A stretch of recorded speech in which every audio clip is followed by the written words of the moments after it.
वही जो प्रीवियस जो नॉलेज आप लोगों के पास है उसको आप लोग बेशक चाहे जहन में याद रखें ना रखें, कोई उसका फ़ायदा नहीं है। तो हम बिल्कुल स्क्रैच से इस कोर्स को हम स्टार्ट करने जा रहे हैं, तो टेंशन आप लोगों ने बिल्कुल नहीं लेनी, रिलैक्स होकर इस कोर्स को हम स्टेप वाइज चलेंगे। तो इंशाल्लाह आप इस कोर्स को जो है इन्जॉय करेंगे और काफ़ी कुछ इसमें आप लोगों को सीखने का मौका मिलेगा। तो आज के इस चैप्टर 1 में ये जो बुक का चैप्टर है, आप जो है ना एक एक्स्ट्रा स्टडी अगर आप लोग करना चाहें तो सिल्वर चैट्स की बुक है, उसका कोई भी लेटेस्ट एडिशन आप लोग डाउनलोड कर लें, तो एक्स्ट्रा स्टडी उस बुक में से आप लोग कर सकते हैं। तो ये तमाम स्लाइड्स जो हम पढ़ेंगे वो उसी बुक में से हर एक चैप्टर वाइज बनाई गई हैं। तो इस चैप्टर 1 के अंदर जो टॉपिक आज हम डिस्कस करेंगे वो हमारे पास पहला टॉपिक होगा कि what operating systems basically do, कि ऑपरेटिंग सिस्टम बेसिकली क्या करते हैं। कंप्यूटर सिस्टम एक्चुअली क्या चीज़ है, उसकी ऑर्गेनाइजेशन, उसका आर्किटेक्चर, उसका स्ट्रक्चर, और जो एक ऑपरेटिंग सिस्टम होता है उसके कौन कौन से ऑपरेशंस होते हैं। प्रोसेस मैनेजमेंट इसमें हम डिस्कस करेंगे। मेमोरी मैनेजमेंट क्या चीज़ है, ठीक है, कहाँ पे होती है। स्टोरेज मैनेजमेंट कैसे हम करते हैं। प्रोटेक्शन एंड सिक्योरिटी के हवाले से हमारे इसमें डिस्कशन होगी। कर्नल डेटा स्ट्रक्चर्स के हवाले से हम इसमें पढ़ेंगे। कंप्यूटिंग इन्वायरमेंट्स के हवाले से इसमें डिस्कस होगा। Open source operating system, open source operating system के हवाले से भी इसमें हम कोर्स में देखेंगे। ठीक हो गया। तो ये हमारे चैप्टर 1 का एक बेसिक आउटलाइन थी जो हम इस चैप्टर के अंदर हम लोगों ने पढ़नी है। हो सकता है आज तो कंप्लीट ये कंप्लीटली ना हो सके, नेक्स्ट लेक्चर तक इसको हम कंप्लीट करेंगे। ये बेसिक ऑब्जेक्टिव्स हैं इस, समझ लें कि हमारे पूरे थ्रू आउट द कोर्स के, या फिर हमारे क्या है कि इस आज के लेक्चर के, कि बेसिक ऑर्गेनाइजेशन आपकी कंप्यूटर सिस्टम की क्या होती है। बेसिक ऑर्गेनाइजेशन का मतलब क्या है कि भाई आपका जो कंप्यूटर सिस्टम है, सिस्टम का जहाँ पे वर्ड आता है तो उसका मतलब है सिस्टम के अंदर आपके पास कुछ कंपोनेंट्स होते हैं, कुछ कंपोनेंट्स होते हैं। आपका जो कंप्यूटर है वो कुछ कंपोनेंट्स से मिल के बना हुआ है, ठीक है। तो वो जो कंपोनेंट्स हैं उनकी बेसिक ऑर्गेनाइजेशन क्या है, वो कंपोनेंट्स आपस में अरेंज कैसे किए गए हैं, मतलब उनका आपस में कनेक्शन क्या है, इंटर कनेक्टिविटी उनकी आपस में क्या है। तो वो जो बेसिक्स हैं ऑर्गेनाइजेशन की, कंप्यूटर सिस्टम के अंदर मुख्तलिफ कंपोनेंट्स एक दूसरे के साथ किस फॉर्म में ऑर्गेनाइज्ड हैं, तो वो इसमें हम डिस्कस करेंगे। फिर इसमें ग्रैंड टूर होगा मेजर कंपोनेंट्स का, एक होगा बेसिक कंपोनेंट्स का, देन इसमें हम देखेंगे कि जो मेजर कंपोनेंट्स हैं ऑपरेटिंग सिस्टम के वो कौन कौन से हैं। देन इसी को प्रोसेस को लेके हम डिफरेंट टाइप की जो कंप्यूटिंग इन्वायरमेंट्स हैं, हमारे पास डिफरेंट टाइप की, कुछ ओपन सोर्स हैं, कुछ हमारे पास क्या है कि ओपन सोर्स नहीं है, तो उनको भी हम डिस्कस करेंगे। इसी तरीके से कुछ operating open source operating systems हैं, उनके बारे में भी हम स्टडी करेंगे। तो ये हमारा एक बेसिक इंट्रोडक्टरी लेक्चर है जिसमें हम ये तमाम ऑब्जेक्टिव्स को हम कवर करने की कोशिश करेंगे।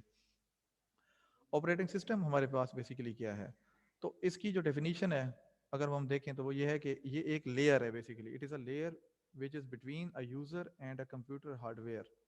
तो क्या है कि ये एक लेयर है, ठीक है, किसके दरमियान, दो चीज़ों के दरमियान है, between a computer user and a computer hardware, ठीक है। देखें, एक कंप्यूटर मशीन जो होती है वो एक हार्डवेयर है, एक यूज़र है, उसने उस कंप्यूटर हार्डवेयर को इस्तेमाल करना है, ठीक है। तो अगर मैं आप लोगों के सामने सीपीयू रख दूं या जो आपका लैपटॉप रख दूं, उस लैपटॉप के अंदर आपके पास डिफरेंट तरह का हार्डवेयर है, उसके अंदर हार्ड डिस्क है, उसके अंदर रैम है, उसके अंदर क्या है कि हमारे पास मदरबोर्ड है, उसके अंदर चिप्स हैं, बहुत सारी कैशे मेमोरी की चिप है, और भी बहुत सारी उसके अंदर चीज़ें हैं। तो उन चीज़ों के साथ आप लोग डायरेक्ट इंटरेक्शन नहीं कर सकते, ठीक है। मतलब अगर आप लोगों को मैं कहूँ कि फ़ाइल का ट्रांसफ़र कराएं, हार्ड डिस्क में फ़ाइल कॉपी करानी है, ठीक है, फ़ाइल हार्ड डिस्क में कॉपी करानी है, तो वो फाइल आप हार्ड डिस्क में copy without operating system directly नहीं कर सकते। वो जो हार्डवेयर के कंपोनेंट्स हैं वो आपकी, आप उनको कैसे उनको ऑर्गेनाइज कर सकते हैं कि वो कैसे कैसे उन्होंने चलना है।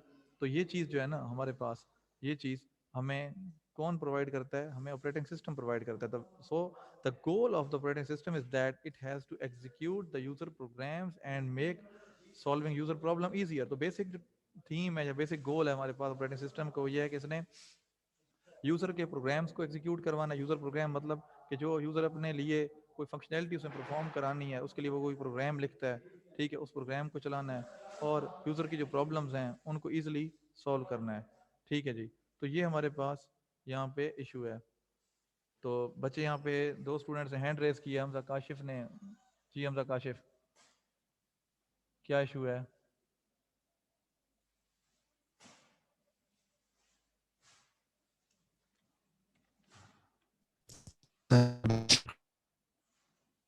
जी हमजा।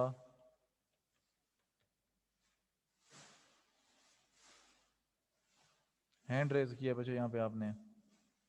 पहले आप लोगों को बताया कि 20 मिनट से पहले किसी ने हैंड रेज वाला क्वेश्चन नहीं करना। अगर कोई इशू आप लोगों को हो तो चैट बॉक्स के अंदर बता सकते हैं।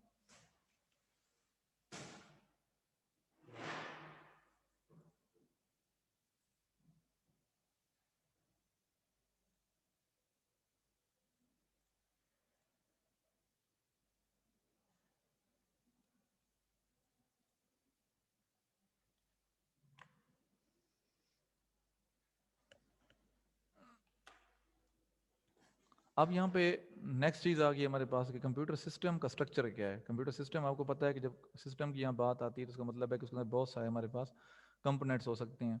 यहाँ पे पूरे के पूरे कंप्यूटर सिस्टम की बात की गई है, ना कि एक ऑपरेटिंग सिस्टम की बात की गई है। ऑपरेटिंग सिस्टम हमारा बेसिकली उस कंप्यूटर सिस्टम का ही एक कंपोनेंट होता है, एक पार्ट होता है। तो कंप्यूटर सिस्टम के हमारे पास कितने कंपोनेंट्स हैं? It is divided into a 4 components. पहला कंपोनेंट कौन सा है? Hardware. Second is the operating system. Third one is application programs and the fourth one is basically the users. तो हार्डवेयर के अंदर हमारे पास क्या चीज़ आ जाती है? आपके पास डिफरेंट तरह का हार्डवेयर, वो जो आप सीपीयू के केस के अंदर जो आप लोग चीज़ें आप लोग देखते हैं, वो प्रोसेसर की चिप आपका हार्डवेयर है। आपका जो मेमोरी की चिप्स हैं, रैम हो गई या आपकी कैशी मेमोरी हो गई, आपकी रजिस्टर मेमोरी हो गई, और आपकी इनपुट आउटपुट डिवाइसेस हो गई, या फिर जो जो भी हार्डवेयर, वो हार्डवेयर की डेफिनेशन क्या है आप लोगों ने आईसीटी में पढ़ी थी? Those physical tangible things which you can touch and see are classified into the hardware. तो ये वो चीज़ है कि जिसको आप देख भी सकते हैं और जिसको आप टच भी कर सकते हैं, तो वो हार्डवेयर है। तो कंप्यूटर सिस्टम के अंदर हार्डवेयर एक कंपोनेंट है। ऑपरेटिंग सिस्टम आपका जो क्या है वो भी कंप्यूटर सिस्टम का पार्ट है। ठीक है, ऑपरेटिंग सिस्टम क्या करता है? It is basically a intermediary between the user and a hardware. दूसरी डेफिनेशन है इसकी ये है कि ये कंट्रोल करता है आपके सारे के सारे हार्डवेयर को प्लस एप्लीकेशंस को और यूजर्स को। उनके दरमियान ये इंटरेक्शन प्रोवाइड करता है। उनके दरमियान क्या करता है? ये कोऑर्डिनेशन प्रोवाइड करता है कि एप्लीकेशन आपने सिस्टम पे इंस्टॉल की है वो हार्डवेयर के साथ कैसे इंटरेक्ट करेगी। आपने कॉपी की, एक कॉपी का आपने सॉफ्टवेयर बनाया है, तो वो कॉपी का सॉफ्टवेयर किस तरह से फाइल को एक हार्ड डिस्क की एक ड्राइव से दूसरी ड्राइव में किस तरह से कॉपी करेगा। तो ये सारे की सारी क्या है कि हार्डवेयर और सॉफ्टवेयर की जो कोऑर्डिनेशन है आपस में, वो कौन प्रोवाइड कर रहा होता है? वो ऑपरेटिंग सिस्टम प्रोवाइड कर रहा होता है। Application programs are also the components of your computer system. Application program different type के होते हैं, ये भी आप लोग ऑलरेडी पढ़ चुके हैं। डेडिकेटेड एप्लीकेशन सॉफ्टवेयर होते हैं, यूटिलिटी प्रोग्राम्स होते हैं हमारे पास, ठीक है, ओपन सोर्स एप्लीकेशन प्रोग्राम्स होते हैं। तो डिफरेंट तरह के हमारे पास प्रोग्राम्स हो सकते हैं, जैसे कि Google Chrome is also is a, ये भी हमारे पास एक एप्लीकेशन प्रोग्राम है। ये कौन सा एप्लीकेशन प्रोग्राम है? Google Chrome is a web browser. ठीक है, हमारे पास कंपाइलर्स हो सकते हैं, हमारे पास वर्ड प्रोसेसर्स हो सकते हैं, एंटीवायरस हो सकते हैं, वीडियो गेम्स हो सकती हैं। तो these all are the classified into the category of application programs. तो हमारे पास then the last component is basically the users. अब यूजर कौन है? वो डेवलपर भी हो सकता है, ठीक है, जो कि एप्लीकेशन प्रोग्राम लिख रहा है। ठीक है, वो एंड यूजर भी हो सकता है जिसके लिए वो एप्लीकेशन प्रोग्राम डेवलपर लिख रहा है। ठीक है, वो एंड यूजर वो भी हो सकता है कि जो हार्डवेयर को मेंटेन कर रहा है, वो भी यूजर हो सकता है। तो ये सारे के सारे क्या हैं? हमारे पास डिफरेंट तरह के यूजर्स हैं। मतलब यूजर वो तमाम पर्सनस हैं जो कि आपके उस कंप्यूटर सिस्टम के साथ इंटरेक्शन कर रहे हैं। मतलब वो जिनके लिए बेसिकली समझ लें उन्होंने उसके अंदर कुछ ना कोई इनपुट देनी है। ठीक है, वो इनपुट भी दे रहे होते हैं और उसके अगेंस्ट वो क्या है कि वो आउटपुट भी हासिल कर रहे होते हैं। ठीक हो गया? तो ये एक आपके सामने अब एक लेआउट आपके सामने एक आया हुआ है। इसमें आप लोग देख सकते हैं कि यहाँ पे अगर हम बॉटम लेयर को देखें तो यहाँ पे सबसे अंदर क्या है? कंप्यूटर हार्डवेयर की लेयर है। देन हमारे पास सबसे जो टॉप मोस्ट लेयर है उसमें क्या है कि यूजर्स बैठे हैं, यूजर 1 टू यूजर n। ठीक हो गया? अब यहाँ पे क्या है हमारे पास के यहाँ पे अब अगर यूजर ने इस कंप्यूटर हार्डवेयर की हार्ड डिस्क को या CD रोम को एक्सेस करना है, तो वो डायरेक्टली देखिए हम एक्सेस नहीं कर सकते। हम डायरेक्टली एक्सेस नहीं कर सकते। हम क्या करेंगे? बीच में लेयर आ रही है, ठीक है, यहाँ पे लेयर किस चीज़ की है? ऑपरेटिंग सिस्टम की। यूज़र रिक्वेस्ट किसको करेगा? ऑपरेटिंग सिस्टम को। ऑपरेटिंग सिस्टम के अंदर क्या रिसाइड कर रहा है? वो एप्लीकेशन प्रोग्राम चल रहे हैं। ठीक है, वो एप्लीकेशन प्रोग्राम कहाँ रन हो रहे हैं? ऑपरेटिंग सिस्टम उनको रन करवा रहा है। देन उसके बाद क्या है कि वो रिक्वेस्ट कंप्यूटर हार्डवेयर के पास जाएगी, उनके पास जाएगी।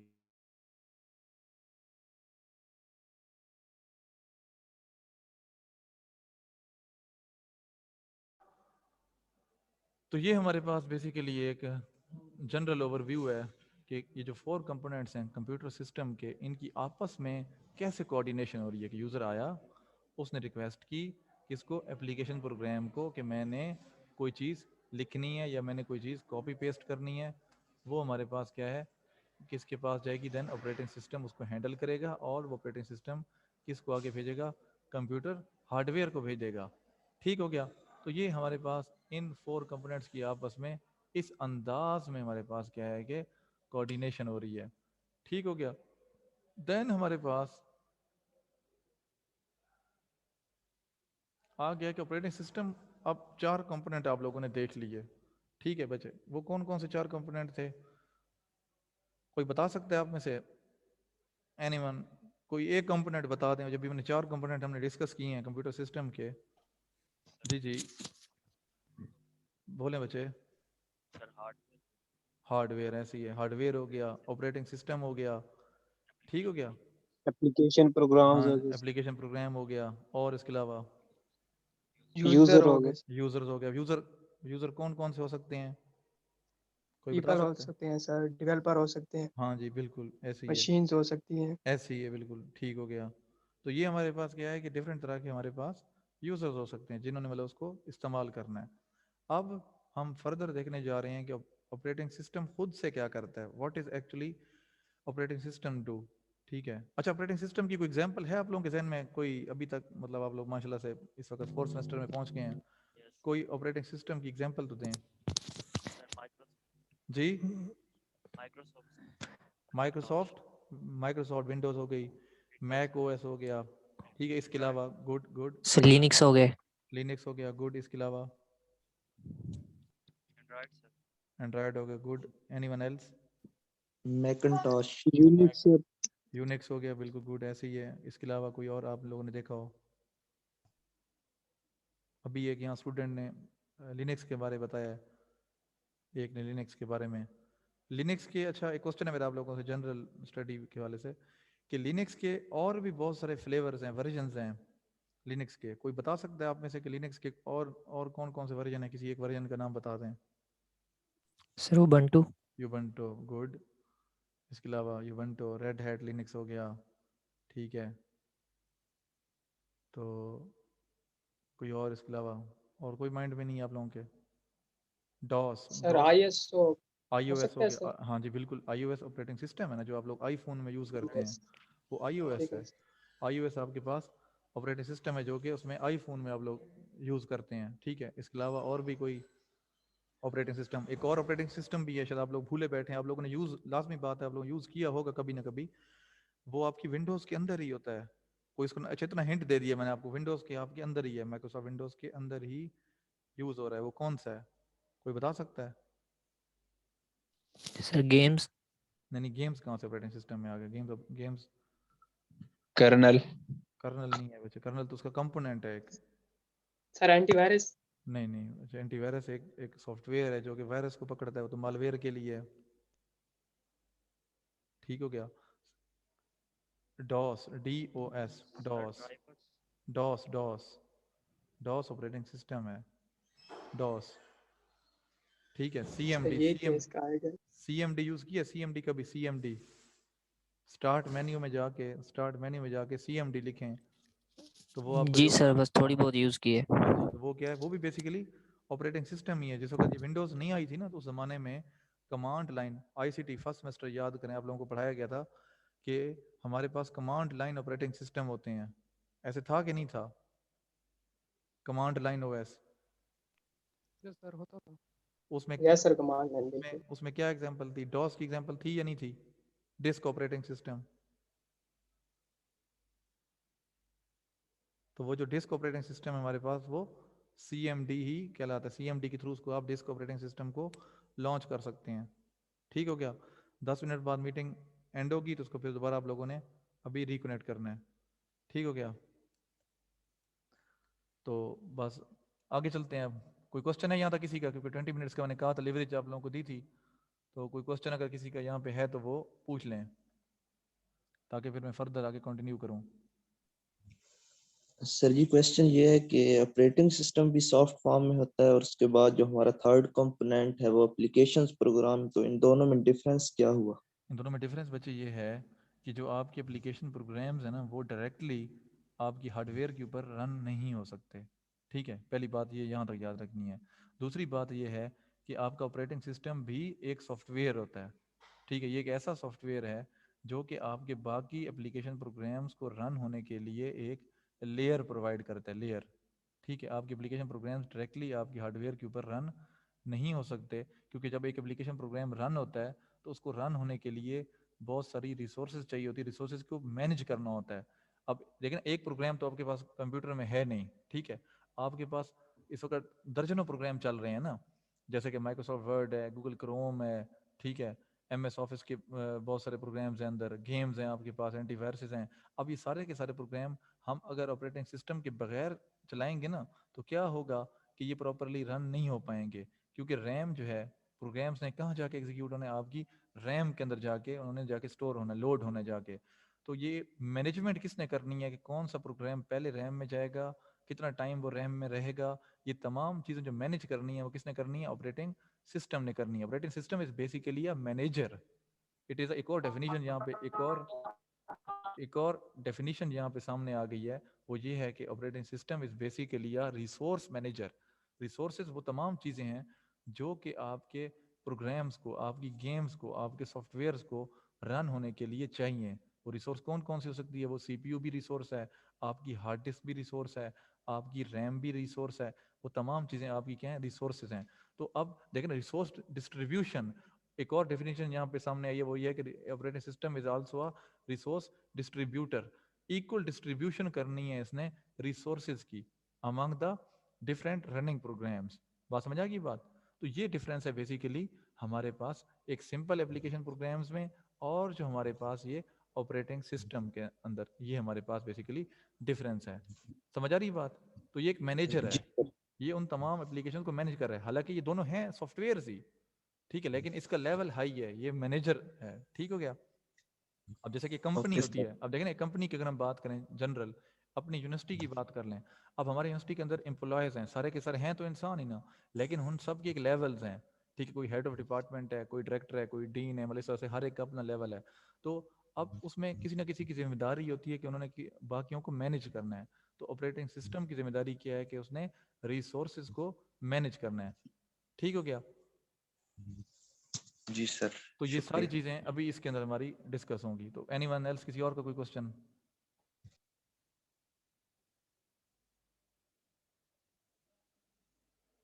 तो यहाँ जो चीज़ अभी मैंने जिस चीज़ का आंसर दिया है वो इस स्लाइड के अंदर वो भी चीज़ यहाँ पे गिवन है कि operating system what actually operating systems do, इसका क्या ऑपरेटिंग सिस्टम क्या करते हैं। ठीक है, इनका पर्पज़ यही है कि इन्होंने रिसोर्स यूटिलाइजेशन को देखना होता है, गुड परफॉर्मेंस ताकि यूज़र को मिल सके, ईज़ ऑफ यूज़ हो, आसानी से उसको यूज़ कर सकें। ठीक है, हमारे पास शेयर्ड कंप्यूटर्स होते हैं, शेयर्ड कंप्यूटर्स हमारे पास जैसे कि मेन फ्रेम और मिनी कंप्यूटर्स होते हैं। ठीक है, शेयर्ड कंप्यूटर का मतलब क्या है, शेयर्ड कंप्यूटर एक ऐसी कंप्यूटर मशीन होती है जिसको मल्टीपल यूज़र्स सेम टाइम पे या मतलब मल्टीपल यूज़र किसी भी वक्त उसको इस्तेमाल कर सकते हैं। शेयर्ड कंप्यूटर नाम से ही जाहिर है कि मतलब एक ऐसा कंप्यूटर होगा जो कि बहुत सारे यूज़र्स की रिक्वायरमेंट को पूरा कर रहा है। ठीक है, डेडिकेटेड सिस्टम कौन से होते हैं? Dedicated system such as workstation, ये वो सिस्टम्स होते हैं जिनका मतलब ना स्पेसिफिक काम होता है, मतलब ये एक ही काम कर रहे होते हैं, इनको एक काम इनको असाइन कर दिया जाता है, ये वो उसी काम के ऊपर ये लगे रहते हैं, उस काम से हट के कोई और काम ये नहीं करते।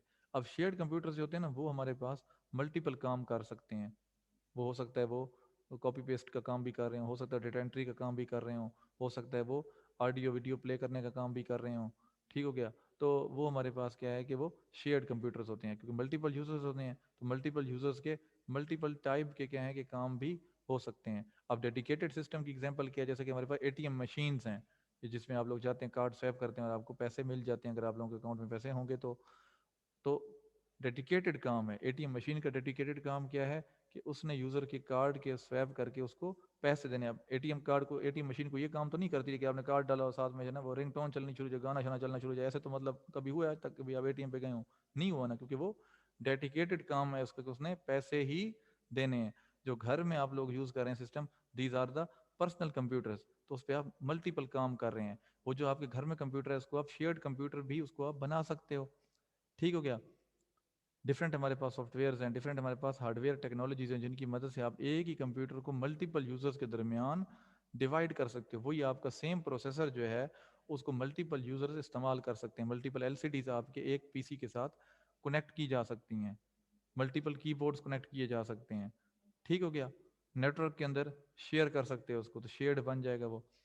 उसके अलावा हमारे पास ये हो गया, आपको बताया शेयर्ड कंप्यूटर्स के बारे में बताया, डेडिकेटेड सिस्टम्स के बारे में आप लोगों को बताया। अब आ गया हमारे पास हैंड हेल्ड हो गए। हैंड हेल्ड मतलब वो डिवाइसेस जो कि पोर्टेबल होती हैं, जो कि आप अपने पास हर वक्त उसको कैरी कर सकते हैं, जैसे कि आपके मोबाइल फोन्स हो गए।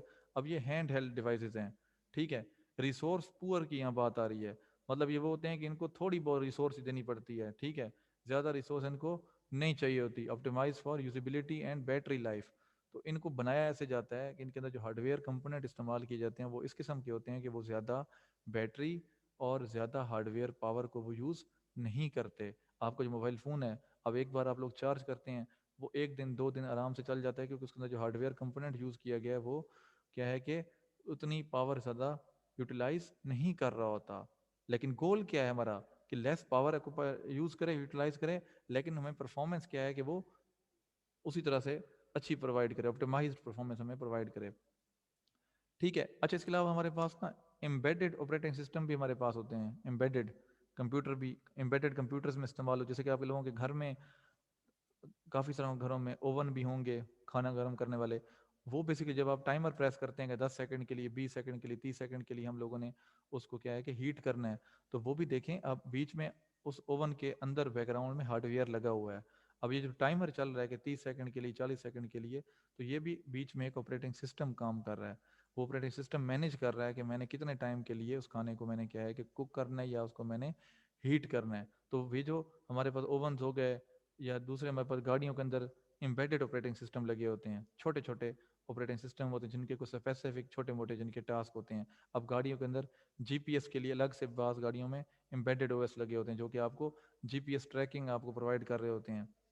ठीक है। ग्राफिकल पोजीशनिंग सिस्टम लगा होता है, GPS means graphical positioning system लगा होता है। आजकल जैसे गूगल मैप यूज़ हो रहा है, तो पहले उन गाड़ियों के अंदर जीपीएस के लिए डेडिकेटेड एम्बेडेड सिस्टम उसके अंदर लगाए जाते थे, तो वो आपको मैप पर की सहूलत प्रॉपरली प्रोवाइड करते थे।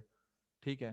तो नेक्स्ट हमारे पास क्या है कि ऑपरेटिंग सिस्टम इज बेसिकली या रिसोर्स एलोकेटर। तो रिसोर्स एलोकेट करता है। रिसोर्स किसको एलोकेट करता है? वो प्रोग्राम, जिस प्रोग्राम ने अब चलना है, जिस प्रोग्राम ने रन होना है, उसको वो रिसोर्स देगा। रिसोर्स मीन्स उसको रैम में स्पेस देगा, उसको रजिस्टर मेमोरी में जगह देगा, उसको हो सकता है कैशे मेमोरी में जगह चाहिए हो। और कंट्रोल प्रोग्राम मतलब ये उस प्रोग्राम की एग्जीक्यूशन को भी कंट्रोल करता है। अगर कोई एरर आ गया है, उस प्रोग्राम को बंद करना है या उस प्रोग्राम को दोबारा रीस्टार्ट करना है, तो ये काम कौन करता है? ऑपरेटिंग सिस्टम करता है। मल्टीपल प्रोग्राम्स अगर रन होना चाह रहे हैं एक टाइम पे, तो ऑपरेटिंग सिस्टम डिसाइड करता है कि किस प्रोग्राम को पहले हमने एग्जीक्यूट करवाना है। ठीक हो गया। तो जिस प्रोग्राम को एग्जीक्यूट करवाने लगेगा तो उसको रिसोर्सेज उसको दे दी जाएंगी। ठीक हो गया। वो पहले रन हो जाएगा। समझ आ गई बात? तो ये हमारे पास क्या है कि ऑपरेटिंग सिस्टम के हम लोगों ने पर्पस देखे, ऑपरेटिंग सिस्टम के बारे में आप लोगों को बताया, स्केच के बारे में आप लोगों को बताया, देन आप लोगों को बताया कि ऑपरेटिंग सिस्टम करता क्या है, रिसोर्स लोकेशन के बारे में मैंने आप लोगों को हिंट दिए। ठीक है। टाइप ऑफ डिफरेंट सिस्टम्स बताया, शेयर्ड कंप्यूटर के बारे में आप लोगों ने पढ़ा, डेडिकेटेड सिस्टम पढ़ा, हैंड हेल्ड डिवाइसेस पढ़ी, एम्बेडेड सिस्टम्स पढ़े।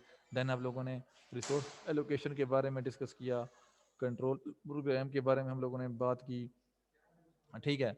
तो वो यही बात कर रहे हैं। अब यहाँ पे पॉइंट आ गया कि मतलब देखिए, मैंने आपको मल्टीपल जनरल डेफिनेशंस बहुत सारी बताई हैं, तो वो यहाँ पे यही बात कर रहा है कि there is no universally accepted definition. मतलब ऑपरेटिंग सिस्टम की जो है ना, वो बहुत सारी ऑपरेटिंग सिस्टम की डेफिनेशंस हैं। कोई एक universal accepted definition operating system की